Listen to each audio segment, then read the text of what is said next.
പ്രിയമുള്ളവരെ, കഴിഞ്ഞ ദിവസം BJPയുടെ മഞ്ചേശ്വരത്തെ സ്ഥാനാർത്ഥി കെ സുരേന്ദ്രൻ മഞ്ചേശ്വരത്ത് ഒരു വീടിൽ നോമ്പ് തുറക്ക് വന്നിരുന്നു. അതുമായി ബന്ധപ്പെട്ട് സോഷ്യൽ മീഡിയയിൽ ചർച്ച നടക്കുകയാണ്. നോമ്പ് തുറപ്പിച്ച ആൾക്ക് ഭീഷണി ഉണ്ട് എന്ന രീതിയിൽ ഒരു യൂട്യൂബർ ജിഹാദികൾ ഇവിടെ ഭീഷണിപ്പെടുത്തിയിരിക്കുകയാണ്, കെ സുരേന്ദ്രന് നോമ്പ് തുറപ്പിക്കാൻ എന്ന രീതിയിൽ ഒരു യൂട്യൂബർ ഭയങ്കര അട്ടഹസിച്ചുകൊണ്ട് അവിടെ ഒരു വീഡിയോ കാണാനിടയായി.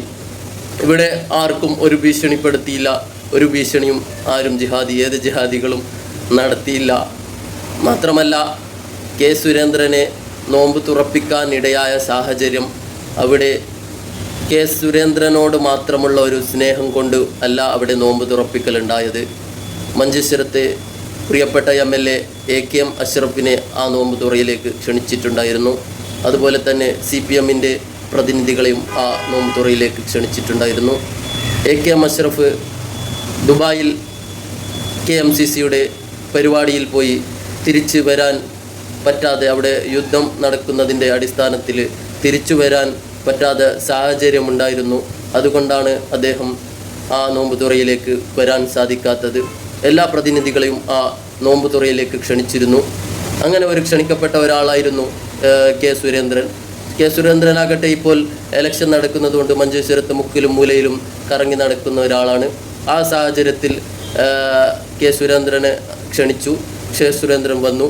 അതല്ലാതെ കെ സുരേന്ദ്രനോടുള്ള മാത്രമുള്ള ഒരു സ്നേഹം കൊണ്ടല്ല അവിടെ ഒരു ജിഹാദികൾ എന്ന് പറയുന്ന ആ യൂട്യൂബർ പറയുന്നത് പോലെ അവിടെ മഞ്ചേശ്വരത്തെ സാധാരണക്കാർ അദ്ദേഹത്തെ തോളിലേറ്റി ഒന്നുമല്ല. ഒരു വീട്ടിലേക്ക് ഒരു അതിഥി വരുമ്പോൾ ആ വീട്ടിൽ എങ്ങനെ സ്വീകരിക്കണം എന്ന രീതിയിലാണ് ആ വീട്ടുകാരെന്ന് വെച്ചാൽ എൻ്റെ ഫാമിലിയിൽപ്പെട്ട ഒരു വീടാണ്, എൻ്റെ നാട്ടിലാണ് ഈ സംഭവം നടന്നത്. അങ്ങനെ ഒരു രീതിയിൽ അദ്ദേഹത്തെ സ്വീകരിച്ചു എന്നല്ലാതെ അദ്ദേഹത്തോട് ഒരു അടുപ്പം, അദ്ദേഹത്തോട് രാഷ്ട്രീയപരമായി ഒരു അടുപ്പമുള്ളത് കൊണ്ട് ഒന്നുമല്ല. ഒരു വീട്ടിലേക്ക് ഒരു അതിഥി വന്നാൽ എത്ര ശത്രു വന്നാലും എങ്ങനെ സ്വീകരിക്കണം എന്ന നിലയിൽ അദ്ദേഹത്തെ സ്വീകരിച്ചു എന്നല്ലാതെ അദ്ദേഹത്തോടു കൂടി നല്ല അടുപ്പമുണ്ടായി എന്നൊന്നുമല്ല. അതല്ലാതെ ആ നോമ്പ് തുറപ്പിച്ച ആർക്കും ഭീഷണി ഒന്നും ഉണ്ടായില്ല. ആ ജിഹാദികൾ എന്ന് പറയുന്ന യൂട്യൂബർ വെറുതെ ഒരു കോളിളക്കം സൃഷ്ടിക്കാൻ വേണ്ടി, റീച്ചിന് വേണ്ടി മാത്രം അവിടെ ജിഹാദികൾ ഭീഷണിപ്പെടുത്തി സുരേന്ദ്രനെ നോമ്പ് തുറപ്പിച്ചതിന് എന്നുകൊണ്ട് ഒരു വീഡിയോ നിർമ്മിച്ചു. പിന്നെ അദ്ദേഹം കുറേ പറയുന്നു, 89 വോട്ടിൽ നിന്ന് ജയിച്ച സുരേന്ദ്രനാണ്, അങ്ങനെ ഇങ്ങനെ ഒക്കെ പറയുന്നു. ആ വീഡിയോ എല്ലാവരും സേവ് ചെയ്ത് വെക്കണം. ജിഹാദികൾ എന്ന് പറഞ്ഞ് അദ്ദേഹം നമ്മളെ മഞ്ചേശ്വരത്തെക്കാരെ അദ്ദേഹം കളിയാക്കുന്ന ഒരു വീഡിയോ ആണ്. പിന്നൊരു കാര്യം, മഞ്ചേശ്വരത്തെ ജനങ്ങൾക്ക് അറിയാം ആരെ വിജയിപ്പിക്കണം, ആരെ പരാജയപ്പെടുത്തണമെന്ന് മഞ്ചേശ്വരത്തെ ജനങ്ങൾക്ക് നന്നായി അറിയാം. പിന്നെ അദ്ദേഹം വളരെ ആർജവത്തോടു കൂടി ഏത് സാധാരണക്കാരാണ് അദ്ദേഹത്തിൻ്റെ കൂടെ ഉള്ളത്? അദ്ദേഹത്തിൻ്റെ കൂടെ BJPക്കാരനെ 1-2 പേര് മാത്രമാണുള്ളത്. അതല്ലാത്ത സാധാരണക്കാർ അദ്ദേഹത്തിൻ്റെ കൂടെ നിന്നു. അങ്ങനെ വീട്ടിലേക്ക് സാധാരണ ഒരു നോമ്പ് തുറക്കാൻ ഏത് ശത്രു വന്നാലും നമുക്ക് സ്വീകരിക്കുന്ന ഒരു നിലപാടാണ് നമ്മുടെ നിലപാട്.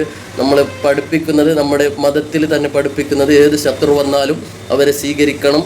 അതല്ലാതെ അദ്ദേഹം വാട്ടി ഓടിപ്പിച്ചുകൊണ്ടുള്ള നമ്മളെ ഇസ്ലാം പഠിപ്പിക്കുന്ന സ്നേഹമാണ് അവിടെ നടന്നത്. അല്ലാതെ അദ്ദേഹത്തിൻ്റെ രാഷ്ട്രീയപരമായ യോജിപ്പുണ്ടായതുകൊണ്ട് അദ്ദേഹത്തിനെ ആരും കെട്ടിപ്പിടിക്കാനൊന്നും പോയില്ല. പിന്നെ ഈ വീഡിയോ ചെയ്യുന്ന വ്യക്തിയുടെ ഓരോ ഇത് കണ്ടാൽ തന്നെ അദ്ദേഹം മഞ്ചേശ്വരത്ത് നോമ്പ് തുറപ്പിച്ചവർക്ക് ഭീഷണി എന്ന രീതിയിൽ അദ്ദേഹം ഒരു ഇത് ചെയ്തു. അദ്ദേഹത്തിന്റെ വീഡിയോ ഒക്കെ താഴെ കാണാം, എല്ലാവരും ഒന്ന് നോക്കണം. കേരളത്തിലെ ജിഹാദികൾക്ക് ഏറ്റവും പേടിയുള്ള ഒരു നേതാവ് എന്ന് പറയുന്നത് കെ സുരേന്ദ്രനാണ്. അതൊരു തർക്കമില്ലാത്ത വിഷയമാണ്. കാരണം